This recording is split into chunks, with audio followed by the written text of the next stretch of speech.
Hello, my trusty spatula and I are going to teach you why you need to write your essays in chronological order. Now, when I say need, it isn't compulsory. You can still start with the extract first, but I'm going to show you why you'll get more marks if you don't. Now, many of you will be saying, hold on, Mr. Salles, says in the question, starting with the extract. You're right. But it doesn't say that in the mark scheme. The examiners do not care if you start with the extract.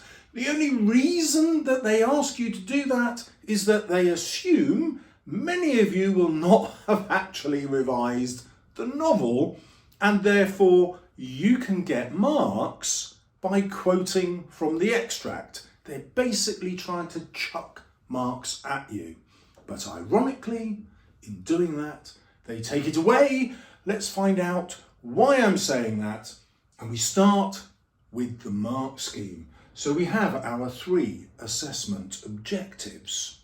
Let's dive in at the extract, which is assessment objective 2.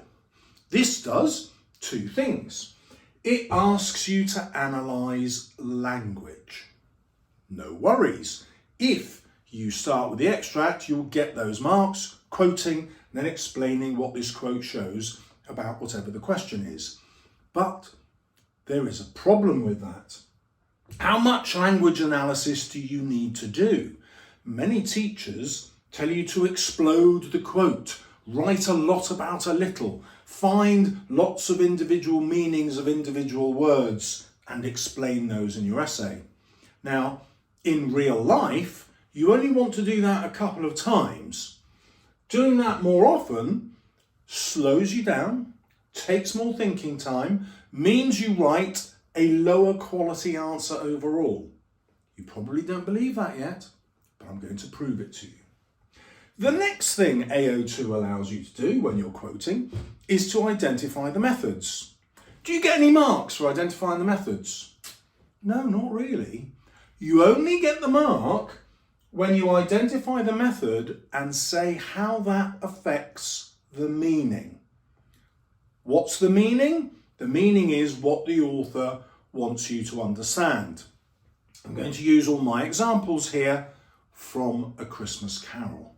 So, we know what Dickens wanted to show his readers. Number 1, poverty is not the fault of the poor. The poor are not idle. They deserve help. Number 2, society in Victorian England is constructed in a Malthusian way. Look it up if you don't know what that means. The workhouses, the poor law, the prisons, the treadmill, they're all designed to punish the poor for being poor.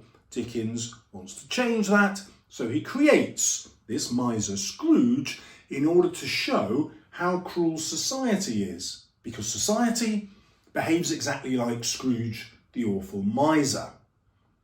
At the end of the novel, of course, Scrooge undergoes this magnificent transformation and becomes this wonderful human being, which is what Dickens wants Victorian society to become. So, we know the writer's ideas and perspectives. It's really difficult to give that when you're writing language analysis and methods. You can, but in fact you must, but you'll be limited just to the quotes that you find. What makes it easier? AO1. AO1 means I have loads of references to the text. How will I show that Dickens wants to show how horrible Victorian society is to the poor? Well, I can show what happens to the Cratchits and poor old Tiny Tim, who's going to die because Bob Cratchit doesn't get enough of a salary. Why doesn't he get enough of a salary? Not because Scrooge is a miser. Scrooge pays the going rate. Otherwise, Bob would have another job. And so it's not Scrooge that causes Bob's poverty. It is the going rate in society.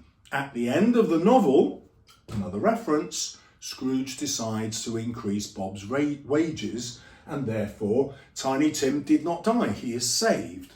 Another reference. Every time I use a reference, my mark goes up. Now, if I'm zooming in on language analysis, that slows me down. One quote is a reference, but if I keep unpicking loads of different words in that quote, I'm still at one reference, whereas I need loads of references. And that's why my language analysis has to happen quickly and discreetly. I'm not always going to be exploding quotes. I'm only going to do that a couple of times to give me room to do all these references. But AO1 also has references in the whole task. You have to do the whole of the essay. And what is the essay? It's always an extract and then compare to other bits of the novel. Now, under exam conditions, that's hard. If you start with the extract, it's hard to think, well, what does this remind me of? What am I going to link that to elsewhere in the novel? It takes time. In the exam, you do not have time for thinking. You want to be able to get your ideas down lickety-spit as fast as possible. However, if you organise your ideas chronologically, well, that takes no time at all. You already know the story and you're just thinking which bits of the story fit this question. Two bits will always fit, the beginning and the end. They fit all the time. In A Christmas Carol, there are some key moments which you know are always going to fit. I'm always going to find that moment when ignorance and want get revealed. I'm always going to pick the moment where Scrooge is dumped by Belle and she says she's been replaced by another idol, a golden one. That will fit every essay. I'm always going to have the bit where Scrooge says if he wants to die, he'd better do it and decrease the surplus population. That is always going to be relevant to every essay. So I've got moments that I don't have to think about. The ending with the transformation and the giant turkey to Bob, the increase in wages, the giving money to the charity men, the fact that he's now a second father to Tiny Tim, loads of references at the end, relevant to every single essay. So plan the bits that are going to be relevant in the story. It's easy to do and it's going to be super easy to remember. Bosh, you're just going to use them no matter what the essay, and that is going to give you the whole task.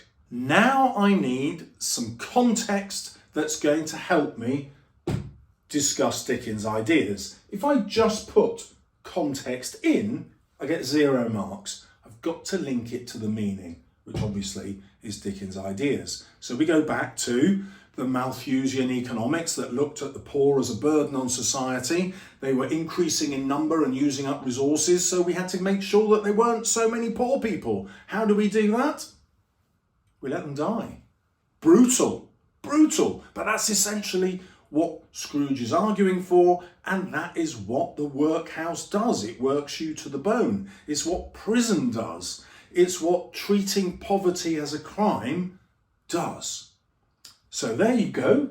Easy to link to Dickens' ideas. He is against the poor laws, the workhouse, the treadmill, the prison.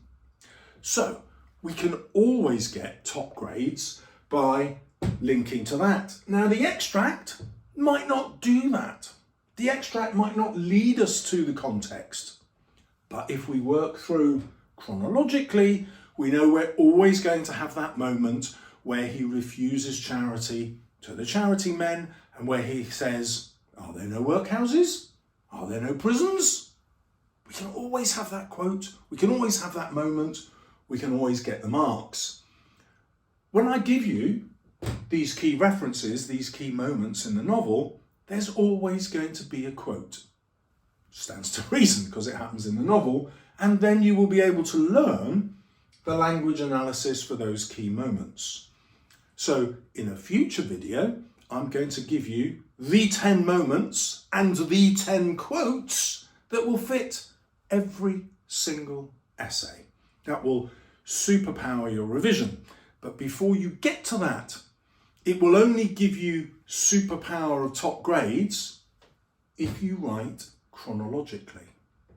You can, of course, choose not to. You can just start with the extract. Plenty of students do that and get great grades. But it is much harder. An average student who is working at a grade 4 or a grade 5 can easily move up to a grade 7 by following this advice. You can't easily do it if you're stuck in the extract, because this is a final problem that being stuck in the extract gives you. You think all the time about language analysis, and then when you're trying to relate it to other parts of the novel, your brain is thinking, what other quote can I link this to? Because you want to analyse. That's hard. You won't be able to remember the quotes under pressure, maybe. There are just too many possibilities. However, if you say, what other moment in the novel does this link to? That is easy. Learning the story is easy. You already know it without revising. And that means you can write about more references, you can do the whole task, you can get higher marks. Every time you talk about the references, you're going to link it to Dickens' ideas, you get higher marks. Every time you write about a reference, there's probably a quote that you've prepared in advance, you get higher marks. My job is done. Spatula drop.